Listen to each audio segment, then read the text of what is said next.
Papakita natin magic natin, guys. Mind reading technique. Ito Wow. na gamitin ng ating technique na pag-emotion kay iisip na natin yan. So, lahat ng dire ko na papiliin ikaw, pauna-una ikaw mga words, lain-laining words. Kanang lisod. Kanang dili na mauna-unaan. Sige. Sige. Pag huna-huna o ngalan sa animal. Ngalan sa animal, ha? Wala na.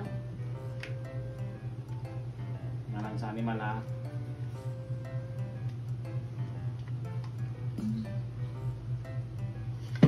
Pag-una na. Sige, giyon na pa na. Sige na guna-una ara, sige. Dayon. Okay. Adila, ha? Ano sa ngalan sa animal? Sure. Ay, puto na, sirap niya na. May spelling tarsier. Bahala na yan, basta tarsier. Tarsier ah. Tarsier. Tarsier daw eh, yun ang sinabi niya eh. Yung sasundin natin, basta tarsier ang sabi niya. Okay, una-una o nga number.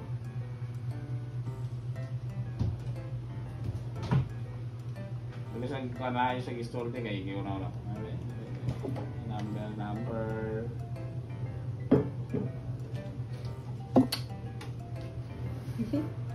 Okay, unsang number? 22.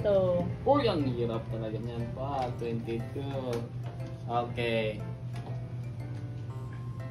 Wala. Tayon. Pagpili. Up or down? Sa imong mind ra, sa imong mind. Say wala na may sulat din. Ang sulat din pa.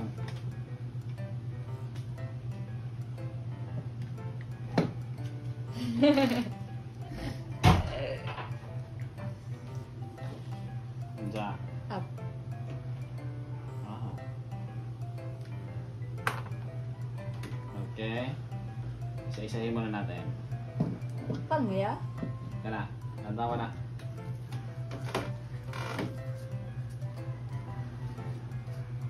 Anja na. Tarsier. Tarsier! Wow! Tarsier.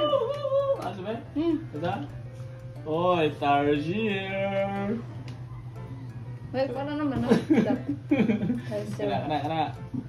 Maro. Dahil?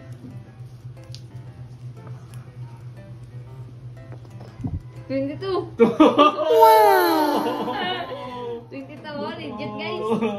Pakatang din. Kanay.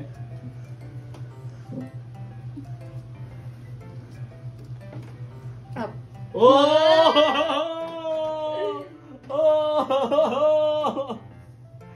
Anong masasabi nyo sa mind reading technique natin?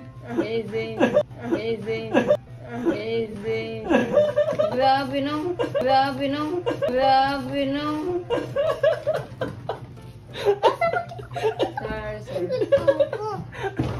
Tarsier.